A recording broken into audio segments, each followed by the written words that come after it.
আচ্ছা, French fry তো আমরা সবাই বাড়িতে বানিয়েই থাকি, তাই না? তাহলে ফ্রেঞ্চ ফ্রাইকেই যদি আর একটু ক্রিস্পি এবং আর একটু কোটিং দিয়ে কেএফসি স্টাইল ফ্রেঞ্চ ফ্রাই বাড়িতেই বানানো যায়, তাহলে কিরকম হয় বলুন তো। আর উইকেন্ডে বাচ্চাদেরকে এরকম স্ন্যাক্স বানিয়ে দিলে আর বাইরে যাওয়ার ওরা ডিমান্ডই করবে না। ঘরেই হেলদি ওয়েতে এবং সামান্য কিছু উপকরণ দিয়ে এগুলো আমরা বানিয়ে নিতে পারি। তাহলে আর দেরি না করে রেসিপিটা শুরু করা যাক।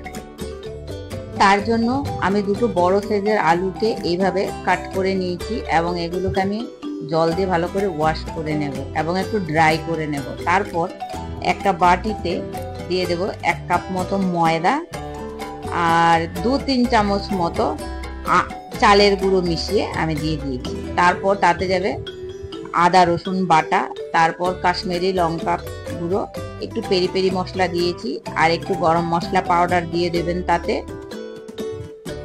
তারপরে যাচ্ছে হলুদ গুঁড়ো, নুন, ব্যাস দিয়ে জল দিয়ে একটা গাঢ় ব্যাটার বানাতে হবে ওটাকে। প্রথমে অল্প একটু জল দিয়ে আমি এটাকে মিক্স করে নিয়েছি, তারপর একটু জল দিয়ে একদম পরিমাণ মতো গাঢ় হবে, এটা কিন্তু পাতলা হবে না, আলুগুলো তাতে কোট হতে হবে ভালো করে।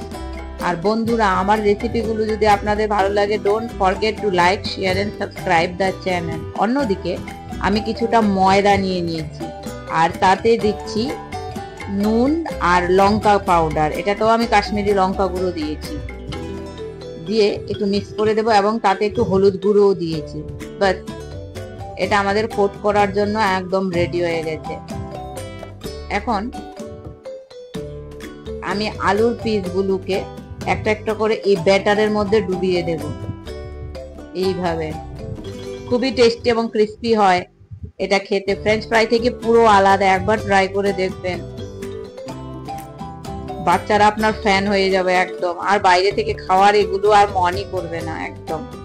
তাহলে এইভাবে দেখুন, একটা ফর্ক দিয়ে এভাবে আমি কোট করে নিয়েছি এবং ময়দার উপর ওটাকে দিয়ে দেব। তারপর আমি দুটো এইভাবে কোট করে নিয়েছি দেখুন। এখন হচ্ছে মেইন প্রসেসটা, এটাকে এইভাবে কোট করতে হবে ময়দাটা দিয়ে ভালো করে, হালকা হাতে করতে হবে, এইভাবে কভার করে দেব আমরা ধীরে ধীরে ময়দাটা দিয়ে। তাহলে উপরে একটা ভালো কেএফসি স্টাইল কোটিং ওটার মধ্যে চলে আসবে এবং একদম ইজি প্রসেস, 10 মিনিট এগুলো হয়ে যায়, কোনো কঠিন ব্যাপার নয়।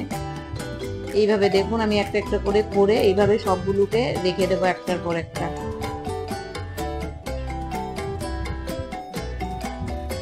তারপর আমি আরো কিছু এইভাবেই বানিয়ে নেব সেম প্রসেসে।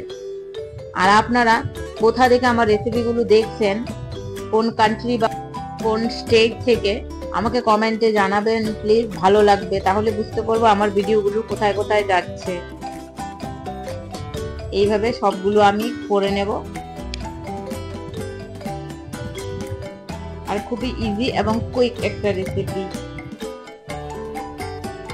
এখন আমি কড়াইয়ে তেল বসিয়ে দিয়েছি এবং এটা একটু মিডিয়াম গরম হয়ে গেছে। এখন তাতে এইভাবে আমি একটা একটা করে একটার পর একটা আলুর পিসগুলো আমি কড়াইয়ে দিয়ে দেবো।